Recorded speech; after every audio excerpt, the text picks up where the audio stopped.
Iran और America के बीच आखिर चल क्या रहा है? कभी लगता है सब ठीक हो गया, समझौता हो गया, और फिर अचानक से तनाव आसमान छूने लगता है। तो सच क्या है? पर्दे के पीछे की कहानी क्या है? चलिए आज इसी गुत्थी को सुलझाते हैं। मामला ये है कि हमारे सामने दो बिल्कुल अलग अलग बातें रखी जा रही हैं। एक तरफ अमेरिका कुछ कह रहा है, दूसरी तरफ ईरान का पक्ष कुछ और ही है।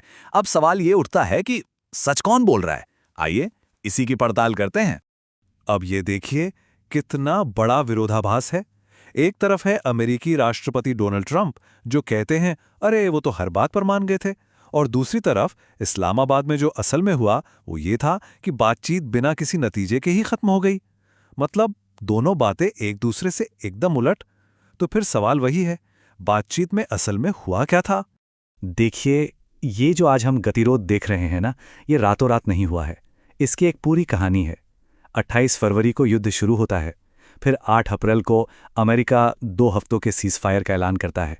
थोड़ी उम्मीद जगती है, लेकिन 11-12 अप्रैल को इस्लामाबाद में जो बातचीत होती है वो पूरी तरह फेल हो जाती है। और उसके ठीक अगले ही दिन 13 अप्रैल को अमेरिका हॉर्मुज़ स्ट्रीट पर नौसैनिक नाकाबंदी लगा देता है। और इसी पूरे तनाव के बीच आज ईरान के संसद स्पीकर सामने आए हैं। तो ये जो इतना कन्फ्यूजन फैला हुआ है, इसी को साफ करने के लिए ईरान के संसद स्पीकर और जो नेगोशिएटिंग टीम के हेड भी हैं, मोहम्मद बगर गालिबाफ, वो टीवी पर आए और उन्होंने ईरान का पक्ष दुनिया के सामने रखा। हाँ, और गालिबन येफाफ का ये बयान एक खास समय पर आया है। ईरान के अंदर ही सरकार पर दबाव बन रहा था। लोग कह रहे थे कि आप साफ साफ बताते क्यों नहीं कि अमेरिका से बातचीत में हो क्या रहा है। तो कह सकते हैं कि इसी घरेलू दबाव के चलते उन्हें आकर ये सब कुछ विस्तार से समझाना पड़ा। तो सबसे बड़ा सवाल, बातचीत टूटी क्यों? ऐसा क्या हुआ कि बात बन नहीं पाई? गालिबाफ ने ईरान की 3 रेड लाइंस के बारे में बताया। मतलब वो 3 शर्तें जिन पर ईरान किसी भी कीमत पर झुकने को तैयार नहीं था। पहली और शायद सबसे बड़ी शर्त हॉर्मुज़ स्ट्रेट से जुड़ी हुई थी। गालिबाफ ने एकदम दो टूक कह दिया, अगर अमेरिका नाकाबंदी नहीं हटाता है तो हॉर्मुज़ स्ट्रेट में ट्रैफिक को निश्चित रूप से रोका जाएगा। मतलब साफ है, ईरान कह रहा है कि ये स्ट्रेट हमारे कंट्रोल में है और जब तक नाकाबंदी है तब तक सहयोग की उम्मीद मत करो। दूसरी बड़ी शर्त थी ईरान के क्षेत्रीय सहयोगियों को लेकर। गालिबाफ का कहना था, देखिए, जब लड़ाई हुई तो ये प्रतिरोध मोर्चा हमारी मदद के लिए आया, तो जाहिर है जब युद्ध विराम होगा तो उसमें उन्हें भी शामिल किया जाना चाहिए था। अब आप सोच रहे होंगे कि ये प्रतिरोध की धुरी या एक्सिस ऑफ रेजिस्टेंस है क्या? वेल, इसको आप ऐसे समझिए कि ये ईरान के प्रॉक्सी ग्रुप्स का एक नेटवर्क है।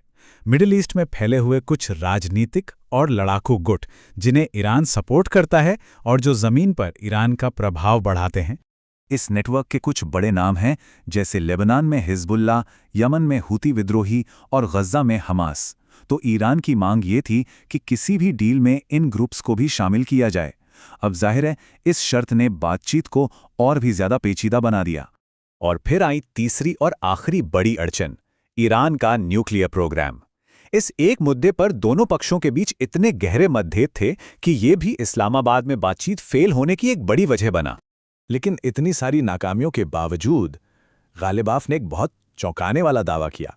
उन्होंने कहा, हम ये जंग जीत रहे हैं। अब सवाल यह है कि जब बातचीत फेल हो गई, नाकाबंदी लगी हुई है, तो फिर ये जीत का दावा क्यों? आइए इस विरोधाभास के पीछे की स्ट्रैटेजी को समझते हैं। तो गालिब ने जीत को एक अलग ही तरह से डिफाइन किया। उन्होंने कहा, जब दुश्मन अपने लक्ष्य को हासिल नहीं कर पाता तो इसका मतलब है कि वो फेल हो गया है और हम ये जंग जीत रहे हैं। तो उनके हिसाब से जीत का मतलब ये नहीं कि आपने दुश्मन को हरा दिया, बल्कि ये कि आपने दुश्मन को उसका मकसद पूरा नहीं करने दिया।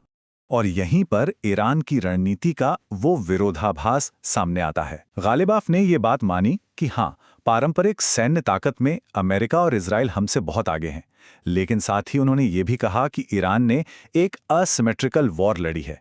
मतलब सीधी टक्कर लेने के बजाय अपनी खुद की प्लानिंग और अलग तरह की तैयारियों से दुश्मन को उलझाए रखा।